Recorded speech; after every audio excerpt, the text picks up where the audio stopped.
Austin, Texas is changing every day, but one constant is Dirty Martin's place on Guad. Dirty's recently celebrated 98 years young, and the future is solid. And this space in the back is open to host any event, personal or business related. Hey everyone, it's Daniel here at Dirty Martin's. We're in the Burnt Orange Room. We are currently booking a lot of parties back here. If you can see, we got a capacity for about 90 people, but we are excited to host any party that you might want to bring. Give Daniel Young a call at Dirty's to reserve this space for any event that you can think of. I think our focus is single-handedly on on Auburn right now and locked in on what we got to get done. Hello, Freudian slip. Mike Elko, the first-year head coach at Texas A&M, has done a great job. But I think he's along the lines of all Texas and Texas A&M fans. They cannot wait till Thanksgiving week Saturday for the big reunion. The Longhorns and Aggies. And as Stevie Lee and I have mentioned so many times, that we thought that Texas and A&M game would determine something, such as a spot in the SEC championship or possibly position themselves into the CFP or both programs. And that's where we stand right now. But one thing that is people have got to remind themselves, if A&M and Texas, one or the other slips up this week, there's a good chance that one or both may not even end up in the CFP. The week before the massive showdown in College Station. Let's talk about it.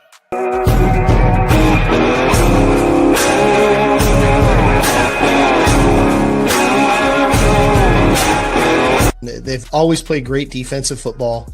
And they're so sound, they're so disciplined, and they recruit really good looking players. You guys will see that Saturday when that defense takes the field. They're an NFL defense with first round draft picks. And then, Mike and I had the opportunity to work together at Alabama. We were both analysts there, and he became a great friend. He was a golfing buddy. So a ton of respect for those guys. The final home game of the regular season, barring if there's not a CFP game in Austin, Texas. The final regular season game of the home schedule for the Texas Longhorns is against the Stoops brothers and the University of Kentucky. And we'll get into that shortly. Episode 428. Please follow each of our social media platforms, and a big shout out to each of our sponsors as you see on the left. Of course, the big Let's Talk About It sponsor, Honest Plumbing and Air, where a handshake does still mean something. And follow along on each of our Facebook and YouTube pages and every social media platform you can think of. So, yes, all eyes are on Kentucky. I know they're 4-6, and you're looking at them thinking, okay, they're a team with a losing record. But this team, the Kentucky Wildcats, they just had some younger guys on the team, some older guys who have just not lived up to their expectations. But you got to know, a team coached by the Stoops pedigree, the Stoops family, that being Bob's brothers, Mike and Mark, they have deep ties to Youngstown, Ohio. You know the story about the Stoops family. Great story of coaching and their dad at Cardinal Mooney High School in Ohio.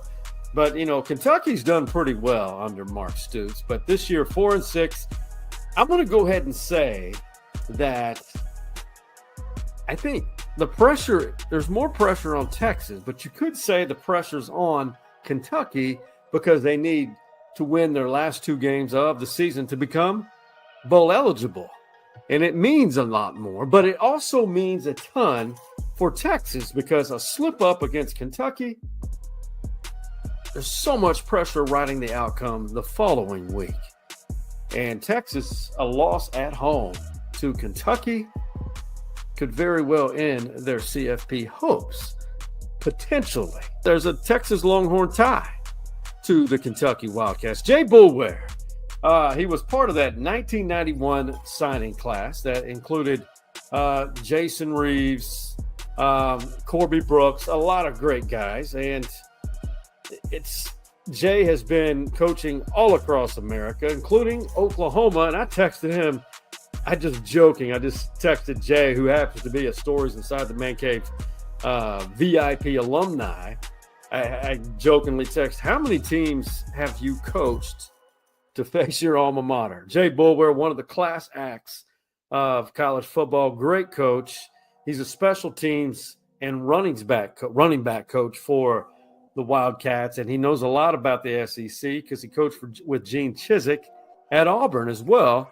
So he knows about winning, and they have some dudes coming up the pipeline which are young. So there's a ton of ties to this game, Kentucky and Texas, and there's a ton of, if you look at the scenarios, November to remember, but we're headed to the second to the last week of the regular season. Then things become really fun. Then you add the fact that it is senior day at DKR, and this is the class of Longhorns which were either inherited by Steve Sarkisian, a class that signed in December, but Sark arrived in January, and a bunch of guys who could have left in the age of the portal, could have given up and gone to another program, but they didn't. Most of them did not. The core group, who are seniors, Jahdae Barron, you just name so many of them. And we don't know if Quinn Ewers is going to walk with the seniors or not. He could enter the NFL draft because he's eligible this year. But all these guys, the fans owe this group a huge debt of gratitude because they went from an average to losing 5-7 that first year of Sark to 8-5, then Big 12 champions, CFP, and now number 3 in the country and 9-1, and have everything in front of them. All their goals are still in front of them. This group has done a lot, and it's all senior days get me. They have gotten me since I was a senior in high school, to friends of mine wherever at Stephen F. Austin, to even Longhorns that I've got to cover, and OU Sooners and Oklahoma State Cowboys. It's a big deal. And that being potentially the last game at DKR this season, well, it just adds to it and how significant this senior day really is. And the one thing that everybody has to remember, you can't look ahead to the reunion. And what I mean by that is the reunion looming on November 30th. November 30th in College Station, the first time that Texas and A&M will meet since 2011. And it could be a reunion of epic proportions, especially if Texas and A&M both win this week. You heard Mike Elko opening the show. We got all our focus on Auburn. That could easily be an upset. Auburn's slowly but surely improving. They're struggling, but A&M beating Auburn and Texas taking care of business against Kentucky, which has a defense full of dudes, if you will. Guys that they're being groomed to play in the NFL. That kind of talent is on Kentucky's defense. So press pause on thinking about this game at Kyle Field, Thanksgiving week, Saturday night. We're all anxious for it. We're all thinking about it, of what could be. There's been so much made, especially on the CFP reveal show this week, so much made of UT's strength of schedule. Why is no one talking about UT's strength of schedule being so low? Why are they getting a pass? Well, my problem with that is, I've made this graphic right here. If you look at UT's strength of schedule is 38. They're number 3 in the CFP poll. They're being projected to represent the SEC as the champion. But let's take a look at this. Let's remove this banner. If you were to tell me before the season that a schedule that included Michigan, Georgia, OU, Florida, Arkansas, and A&M, and people are criticizing Texas, I would have thought you were crazy and got something wrong with you, because most years, a schedule including those 5 programs, those sexy names, most seasons, it's one of the toughest schedules, if not the toughest in the country. But it just so happened that Michigan, the defending national champions, they're a shell of what they were last year. They lost a lot of great players. OU is just struggling, trying to find out who they are, especially on offense. Their defense is one of the best in the country. And Georgia's Georgia, but now they have 2 losses after beating Texas by 15 here in Austin. Florida, marginal, getting better with Lagway back at quarterback and some of the injured guys on defense back. Arkansas's had a pretty good year, but they still are trying to become bowl eligible. They've had some injuries. And Texas A&M, the verdict's out. A lot of Aggie fans are just cautiously optimistic because they're so used to late season slides. But I guarantee you A&M, they'll bring it regardless of what happens at Auburn. But go look at the right. Oregon has a worse strength of schedule rating than Texas at 43. Ohio State, hey, they 28 for a reason. Look at Penn State. But if you go down to Indiana, undefeated at 10-0, their strength of schedule is 106, but they play Ohio State this week. What will happen? Notre Dame, awful, 82, but they're playing really good tackle football. Alabama, strength of schedule 16. And, of course, Georgia, the top-rated strength of schedule in the country. Where's the debate? I mean, you play the schedule which is in front of you. And I know there's style points that people want to see. How badly do you beat these teams? I will say this, that I think the 10-point win at Fayetteville against Arkansas should weigh heavier than people are giving it credit for. A rivalry game, renewal of a rivalry. First time they've been conference members together since the Southwest Conference days in 1991. So I don't understand the debate. I get it. It generates clicks, debate on social media.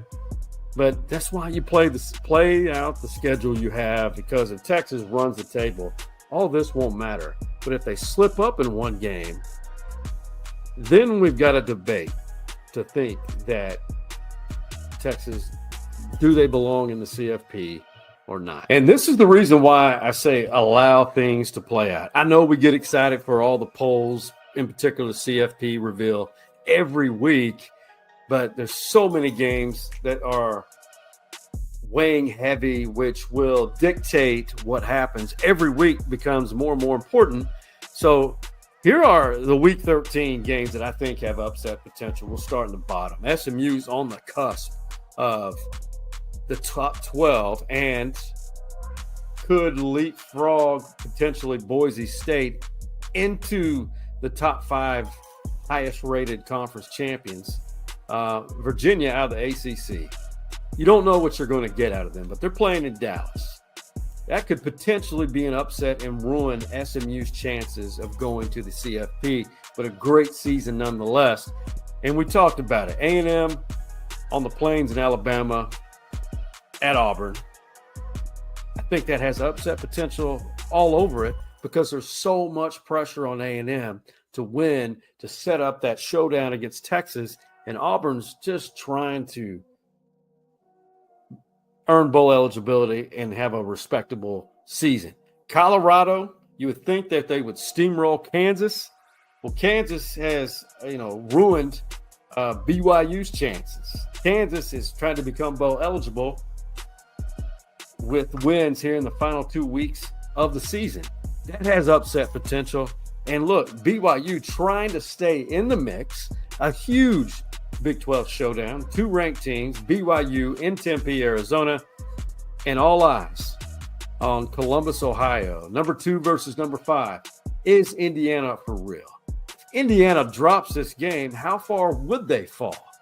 I guess it's determined by the margin of defeat or victory by Ohio State. And what happens to Ohio State if the Hoosiers remain undefeated and upset Ohio State? That's a big one.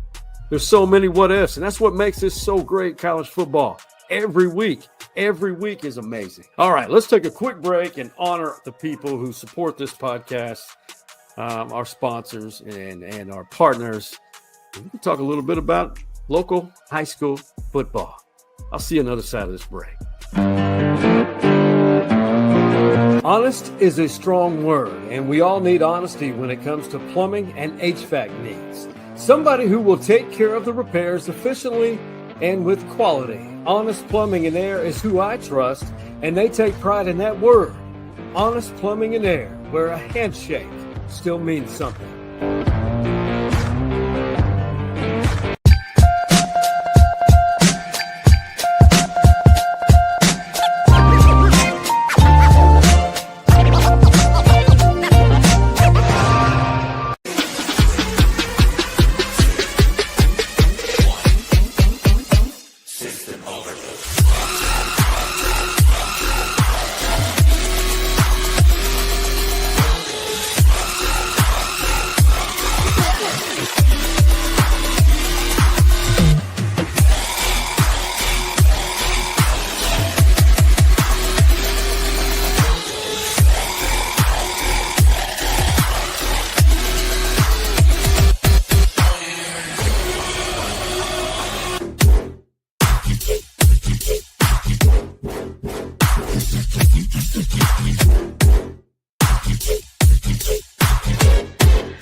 My favorite things has always been the Texas high school football playoffs. We started out in round one with 32 ATX area high school football programs, and I believe we're down to 23.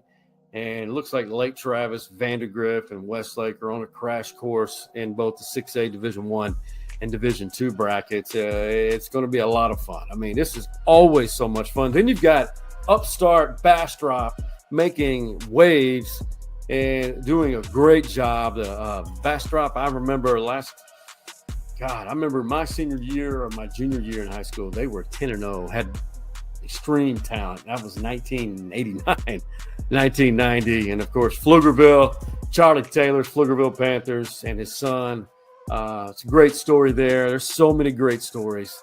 And so we're looking forward to that. So best of luck to all of the ATX area high school football program still playing and still driving down that road to Jerry World. Hey, a quick note for our longtime OG sponsor, Jim Saxton, Longhorn Legacy. There's a good news for him. And we were talking the other day, and he said the P&C rates are dropping. That stands for property and casualty, which means auto and home insurance. State Farm rates are going down slightly this month, which is bucking the trend.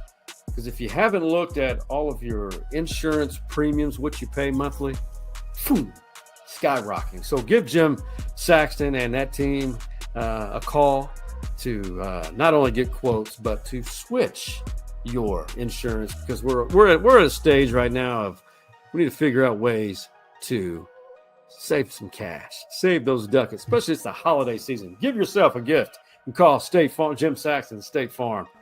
Hey, man, tell me something good. All right, I'll tell you something good. A lot of great things going on right now. The holiday season, I'm starting to see a lot of people switch that mindset to where people are happier. But I love this, and I'll stay sports related on this instead of going deep as I do with Stevie and being poetic or philosophical. What we have ahead of us on November 30th, the Texas and A&M game. I see a lot of non-traditional football fans and people who may not be that big a fan for sports period are getting excited about the Saturday of Thanksgiving week. Texas A&M playing tackle football should be a given. It should have never ended, but it did. But it's back. And they're back as conference rivals. And take full advantage of this. Enjoy it. Embrace it. Homes divided. Families divided. Someone who's very special to me, her sister is an Aggie, and she is a Longhorn. So we get those families divided stories back. And it's a beautiful thing because there's good tension. And I'm so grateful because now people are getting excited. I can't wait to see the numbers of people watching that game, not only nationally, but in the great state of Texas. So Texas and A&M, the big rivalry, I call it the reunion. It's back. So whenever you have an opportunity to talk about the month of November, SEC football, Longhorns and Aggies, you know what? And even Texas high school football playoffs, it's always good to talk about.